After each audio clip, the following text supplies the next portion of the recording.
Hi everybody, it's Courtney with Honeybee Stamps, and today I'm going to be creating a card using the Rocket Ship card base die set as well as the Far Out Friends stamp set. I'm just going to be using one of the images.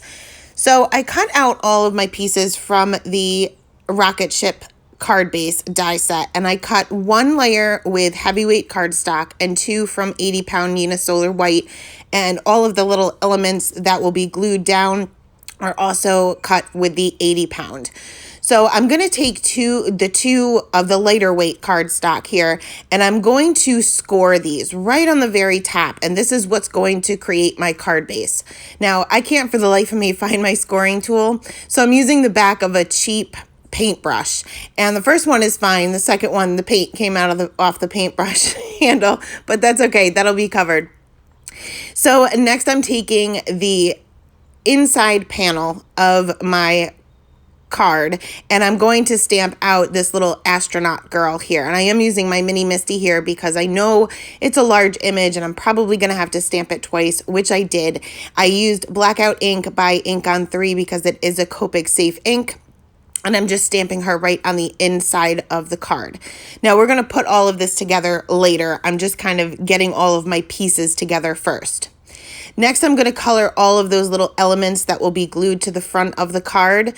We have two little circles here. We have the top of the rocket ship. We have the little base and the little wings. I guess you'd call them wings. I'm going to call them wings. And I'm going to color these with my Copic markers. Now, the same combinations that I'm going to be using for these little pieces are the same combinations that I'm going to be using for the little astronaut girl. So if you're having a hard time seeing the marker caps, don't worry. Once I zoom in, you'll be able to see the colors. But for the top portion of the rocket ship, I'm just starting off with my lightest color, which is an R22, and I'm just getting the paper a little saturated, and this will make the blending a little bit easier. I'm going to go in with that scary dark color, and I'm just going to add a little bit of that on either side, and then I'll start blending that out with my two midtones, and I'll just keep the very center of this little piece for that R22, which is the highlight color. So I'm also going to color in these little wings with the same color combination. I had to kind of play around with them a little bit because I wasn't sure exactly the position that they were going to be in once the card was put together. So I brought back out that card base just to kind of see how these would line up, so I knew exactly where to put my shading. Not the end of the world if you put your shading in the wrong spot. Nobody's ever going to notice the difference anyway. But I colored these pretty much the same way, just starting off. I did start off with the darkest color because these are smaller, and I'm just adding a little bit of that and then blending that out with the two midtones, and then once again finishing off with that R22. Now for this little piece that goes on the bottom, I'm not sure what you would refer to it as, I am going to bring out some blues, and I'm going to add just a little bit of shading on either side with my darkest color, and then just blend that out with the two midtones on either side, leaving the center portion as a highlight. Now I'm using all the same blending family here, so I'm pretty confident going in with the darkest color first. I know that these colors are going to blend pretty well together. I'm going to use the same blue combination for the larger circle. Now the larger circle is, you're only going to see the outside of it, so I'm not really worried about coloring the entire thing, but I'm just putting a little bit of shading on either side and then just blending that out each time. Like I said, you're not going to see a majority of this anyway, just so that I have a little bit of differentiation between the colors. I did bring out a BG10, I believe it was, and I just colored this smaller circle in solid, and this is going to be the window. So next we're going to move on to the coloring of this little astronaut girl. Nope, first I lie. We're going to add a little bit of shading to the rocket ship itself. And I want this to appear white, but any white object still does have shading to it. So I'm going to bring in some C markers, and the C5 is the darkest, and I'm just adding a little bit on either side. A majority of this is still going to remain white, but I didn't want it to be stark white. So I blended that out with the C3, C1, C00, and then I ended up bringing in my colorless blender just so that I had a little bit more of a seamless blend and I don't see where I left off with the cool grays. And that will kind of a colorless blender is not going to blend, but I quickly went over this area because I want it to kind of all mesh together, and my C's are going a little bit dry. So I didn't get the best blend in the world, but the colorless blender, as long as you go over it very, very quickly, it's not going to move around the color too much, but it will blend it a little bit easier. So next I can put everything together. So I am using liquid glue here. You can certainly use double-sided adhesive or double-sided tape, whatever you prefer. I prefer wet glue, primarily because I can never line things up the right way the first time. And if I use a double-sided tape, once it's down, it's down. So this will give me a couple of seconds to kind of shift things around as I need to. They're very, very easy to line up. The top piece obviously goes right in that corner, and the bottom little strip there fits tightly against the bottom. These little wings, again, I had to move these around a little bit because I didn't have these lined up the right way the first time. But once you get that figured out, it's pretty easy. And for the two little circles, like I said before, this is going to be a window with basically just a frame to it. So I am going to adhere the smaller circle on top of the larger one, and then adhere that right there in the center of the card base. So I went ahead and put this aside, and we are going to work on the coloring of the little astronaut. And like I said before, I'm going to use the same color combinations for the most part, but I am going to start off with her skin tones. Starting off again with the lightest color to get the paper saturated, just adding a little bit of a shading or a little bit of a shadow underneath her hair. I added two little lines above her nose just to give a little bit of shape to her face. And then I will go in with the darkest color, the two midtones, and then finish off with that same lightest color that we started with. There's not a whole lot of skin showing here, so you could probably get away with just a 2 or 3 color blend. I'm just so used to picking up the same color combination each and every time. Now for her hair, I'm going to bring out some E50 markers. And for hair, I like to start off with the darkest color first. For me, it works best to do that so that I can maintain my flick lines. I like to use just the very tip of my marker and use some flicking motions or feathering motions. And that way it will add a little bit of texture. And if you go over these areas too many times and try to blend them out, you're going to lose that texture. So I like to start with my darkest color first, and that way I can maintain those flicks, and then I'll keep that texture to her hair. So I just added a little bit of shading where her hair would be parted in the middle and on the base of her little bangs there, and her pigtails basically just on the top and the bottom of them. I'm not overthinking this too much. Next, I'll bring in the E57, and I'm just going to extend these flicks out a little bit further. And if you can see, I am starting my flicks basically where I left off with the darker color. So I'm not going over the darker color, I'm just kind of continuing where I left off, and this will be another way that you can maintain that texture within her hair. Next is the E55. I'm going to do the same thing, just start where I left off with that E57, extend those flicks out a little bit further, and then I'll finish off with the E53, and I'm going to very, very quickly go over the highlight areas again because I don't want to blend them.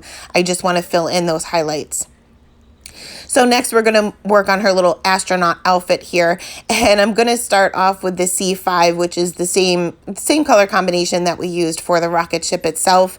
And I'm kind of just adding this to random areas at this point because I wasn't sure how much of this I wanted to remain gray and how much of it I wanted to add the blue and the red to. So I'm just adding minimal amounts of this right now to kind of some random areas of her little outfit. And then you'll see that I'll go back and add a little bit more of the gray combination later. So I'm just kind of keeping a center light source. Like I said before, it doesn't really matter. Don't stress a light source. Work on that later. If you're practicing your coloring, practice the coloring, not the light source right away. And then you can kind of work on different techniques. So I'm extending this out with the C3, the C1, and the C00. And this way it will look like a light gray. It's not necessarily going to look white because I'm not leaving any white space here. So once I had all of the, some of the gray, the gray that we have right now anyway, I'm going to move on to the blue combination. I'm saving my reds for last because reds tend to bleed. So you need to be very careful with reds. But I'm just going to add some random blue areas. So again, I'm going to keep a center light source, and I'm just going to use the same shadows that I used for the blues that I did for the grays. So where I put the shadow on the bottom portion of her arm, I'm going to add shading to the bottom portion of those little things that she's got around her wrist, whatever they are. And I'm using the same combination as I did for the little elements that went on the rocket ship itself. So now you have a better look at the color combinations that I actually did use. But I did start off with the darkest color because these areas are so tiny and I don't want to risk any bleeding. So once the blue was down, I can move on to the red combination. And again, this is the same red combination that I used for the pieces of the rocket ship. And I'm using my same shadows. So the bottom of her arms and basically a center light source. Again, going in with that darkest color first, because especially with the reds, I want to make sure that my colors do not bleed. So finishing off with the R24 and the R22 for my highlight areas, and for the little buttons on her one wrist, I just added one of the midtones. You just want to try to avoid, and if you want it to match, you just want to use one of the midtones. Doesn't really matter which one. So for the rest of her little outfit here, I wanted to keep these gray, but have them a little bit different. So I'm bringing in the C7 as my darkest color for these areas, but I'm basically doing my blending the same way as I did for the other parts of her, I don't want to say outfit, but I guess we're going to say outfit. But I'm just going to skip the C00. And my darkest is obviously the C7. So it's just going to be just a tad bit darker than the rest. So it doesn't look too plain or too much of the same color combination. So blending that out with the C5, C3. And for this particular area, the C1 is going to be the lightest color. And for her little space helmet there, I am going to use that BG10, the same one that we used for the window of the rocket ship. And I'm just going to color this in solid. Now, this is a very light color, so you do want to make sure that when you're going around her hair, which is fairly dark, you're extra careful, because the lighter the color, the more it's going to act as a colorless blender. So if you accidentally touch the tip of this marker to her hair, you're going to drag that color out, which I'm trying to avoid. So once that's all colored, we can go ahead and stamp out our sentiments. And these sentiments come from the Stellar Sentiments stamp set. I'm going to take 3 of them and line them up on my grid mat just to make sure everything is lined up perfectly. First time I'm stamping with these, so they are a little stickier than normal. I'm going to pop those onto an acrylic black and stamp these out with some VersaFine Onyx Black ink in the center of my card. And for the sentiment for the front, I'm going to take 2 more of the sentiments from that same stamp set. Once again, line those up onto my work surface. No, actually I didn't. I separated these because I figured it would be easier with the Y and the Earthling being capitals. And so I stamped these separate. Same ink though. So next we are going to go ahead and add a little bit of shimmer and shine. So I lied. First, I'm going to adhere my inside panel to the back side of the card base. And the only reason why I did 2 layers here is because once you color, it tends to bleed through the back, and I didn't want that to show. You can certainly keep it the way it is. That's fine. I just don't like to see those bleed lines in the back. So I added a little bit of shimmer to her space helmet and to the window with a Wink of Stella pen. And then I'm going to take some Nuvo Crystal Glaze, or you can use Glossy Accents. They're very, very similar. The Crystal Glaze I find is just a little bit thinner and watery-er. And I'm just going to fill in her space helmet and this window. I did give this a couple of hours to dry before I actually put my card together, just to make sure. And once that is dry, we can go ahead and add our reflections. You do want to make sure that this is dry, and this will work for Glossy Accents as well. I'm going to take my white gel pen and just go directly over these little windows and add my reflection. And that way the white gel pen kind of sits on top of that crystal glaze. So next I'm going to make sure that my fold lines are still there and still lined up. And I added just a little bit of wet glue, again, because I can't line things up correctly, and lined everything up. And you just want to kind of apply some pressure for a couple of minutes to make sure that that glue really sets. And you can see that our card opens and closes just like a normal card now. And I did end up adding a little bit more shimmer to all of the other pieces of the rocket ship, just because I figure you just can't have enough shimmer. And that is it. That is the card for today. You can see that it can stand up if you want to put it on display. It is quick and easy to mass produce if you wanted to. So as always, I will leave the supplies listed in the description box below. Thanks so much for stopping by and have a great day. Bye.